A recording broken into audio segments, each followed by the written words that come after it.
What's up, guys? We're back with another one of our season previews today for High Limit Racing this coming season. Just about 2.5 weeks away from the season getting kicked off down at East Bay Raceway Park. Today we're going to be talking about Connor Morrell, the 19-year-old driver for Marc Dailey Racing in the number 28M car. And the car is crew chiefed by former sprint car driver Landon Lalonde.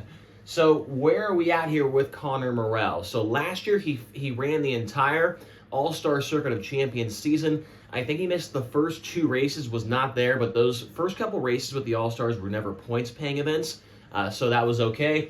So if we take a look at Connor Morrell's stats here, in 2023 with the All-Stars, he ran 39 times and made the show 23 times. So he missed the show on 16 occasions with the All-Stars in 2023. 0 wins, 0 top 5s, 2 top 10s. Didn't have any laps led, so I just didn't put that on the board.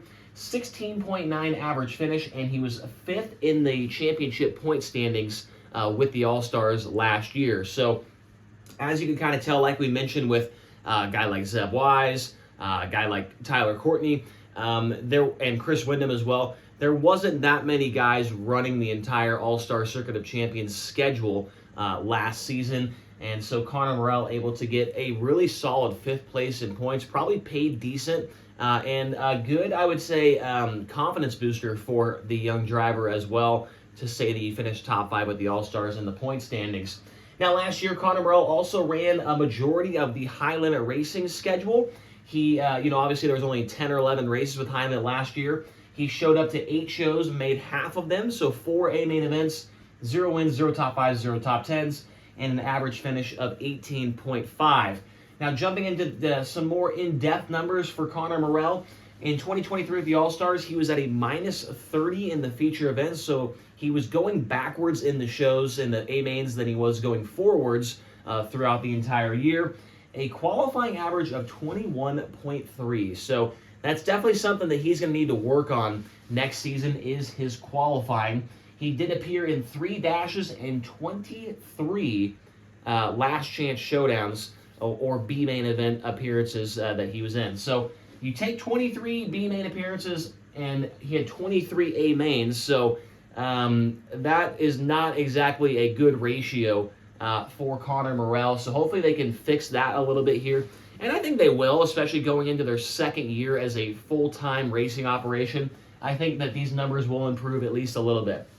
So with High Limit, he was at a +9 on the feature plus-minus tab there. 19.3 qualifying average, 0 dash appearances, and was in the last chance showdown on 4 different occasions. Now, jumping back over to, let's go right here to the big wins category. So Connor Morrell has actually won races. Now, Connor Morrell, not exactly a household name by any means. People don't say, hey, man, you see what Connor Morrell did this weekend? No, that's not he's not at that point in his career yet. And I think that the ceiling is high for Connor Morrell. I think that he could be a really good driver. He's still 19 years old, still kind of getting his feet wet here in the 410 stuff. But he has shown that he can win races. So I think it was 2 years ago, he ran at the Lernerville Speedway and won with the Fast Series. I want to say there was 20 cars there. He beat the likes of AJ Flick, Jack Sodeman Jr., who, if you don't know, is very good at Lernerville, and a couple of other pretty good guys were there that night at Lernerville. And Connor Morrell was able to take down the win. Also, I want to say in that same year, he did win another 410 race, and that was at the Hilltop Speedway.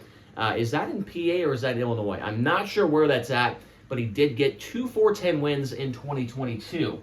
With that being said, SprintCarRatings.com has Connor Morrell as the 166th best driver in 410 sprint car racing over the last 2 seasons, with 2 wins in that time span, and 16 drivers are in front of him on that SprintCarRatings.com list that are racing with High Limit, meaning out of the 17 now that we have confirmed, James McFadden was confirmed yesterday running with High Limit, all of those drivers, according to SprintCarRatings.com, have ran better and have had better results than Connor Morrell over the last 2 seasons. With that being said, let's go into the strengths department for Connor Morrell. And the first thing I have on the list is he does have that full All-Star Circuit of Champions season under his belt, going to a bunch of different racetracks, doing the traveling, banging up and down the road.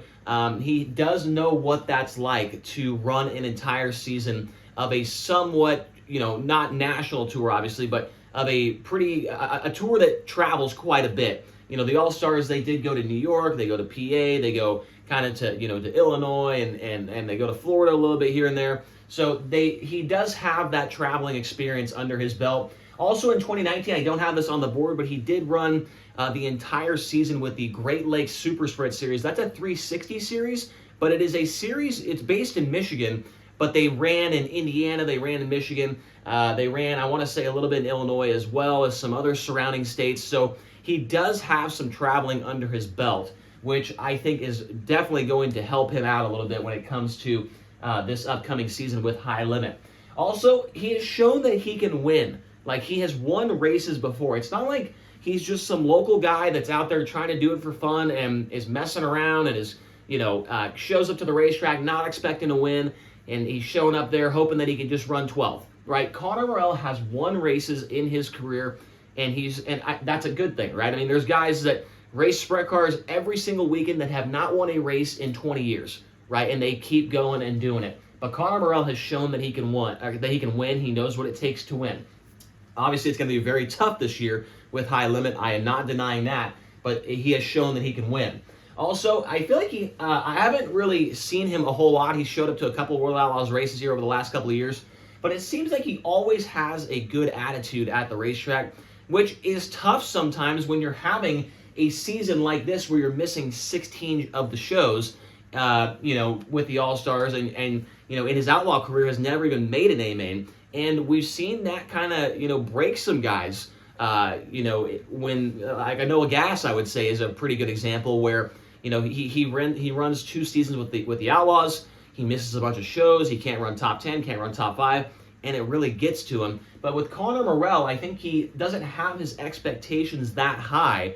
No, he's not going there saying, man, I'm going to run top 10 here tonight with the Outlaws. Like, I think he has realistic expectations, and he has a good attitude, and that is something that I think is very important in this deal, because once you start getting down on yourself, getting down on your team, that can really tear you down. So in the weakness department, I would say just his overall 410 experience. He doesn't have that much experience in a 410 sprint car.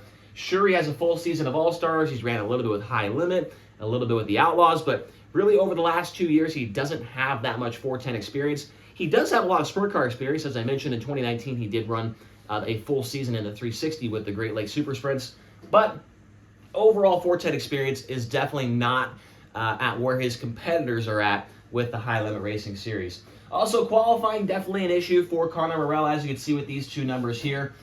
In those 39 starts with the All-Stars, he had a qualifying average of 21.3, and then with High Limit in those 8 starts, he had a 19.3 qualifying average. So hopefully that, in year 2 of being on the road full-time, they can figure out the qualifying deal there for Conor Morrell. And also at the bottom there, the crew chief situation. So last year, I'm pretty sure that for a majority of the season, a lot of the races that they ran, they did have Bernie from Indy Race Parts, Bernie Stubjan. He was, I want to say, turning the wrenches. He was involved in all the picture taking and things like that at the banquet, and I'm pretty sure I saw him at some of the races with Conor Morrell helping him out, which is a big deal to have a guy like that in your corner helping you, try and get your car dialed in at a racetrack. But that is not going to be the situation this year, as Bernie is with Parker Price Miller. They bring in former driver Landon Lalonde to be the crew chief. I'm not sure his experience level with that. Maybe he'll be the best. I'm not really sure. But that's a question mark for me there. I'm not really sure how that's going to go for Conor Morrell. So that leads me to the final part of this board, and that is the prediction. What do I think Conor Morrell is going to do next year with High Limit? And I'm trying to keep it realistic, right? Looking back to the SprintCarRatings.com list, with him being behind the other 16 drivers that are racing with High Limit, that puts me in the ballpark of 14th to 17th in the point standings, right? With a guy like Brenham Crouch, a guy like Tanner Thorson, some of these other guys that are racing, could Conor Morrell maybe beat a couple of them in the point standings? I'm not really sure, but I'm going to put that as a pretty, a decently wide range for him when it comes to the final rundown in the point standings. And I think if they can get somewhere between 4 and 6 top 10s, that would be a huge success for this team. And I didn't write it there, but if they can make every single A main, that would also be a huge success. Or if they can make 80 or 85% of the main events throughout the year, it would be a big, big deal for Conor Morrell and this team. So excited to see what they can accomplish. They do a great job on their social media page, keeping everybody updated with what they're doing. And so I think that Conor Morrell is a good addition to the series, and I hope that they do find some success. I hope they do get a couple of those top 10s, and maybe maybe break out a little bit and impress some people here this year. So I wish the best to Conor Morrell. Can't wait to see him down there at East Bay Raceway Park. That's all I've got today for this High Limit Racing season preview. We will be back later for the final preview for now, and that is with James McFadden in the Roth Motorsports 83. That was announced yesterday that he will be racing full-time with High Limit. That will be the next season preview here on the YouTube channel, so stay tuned for that, and we'll see you guys in the next one.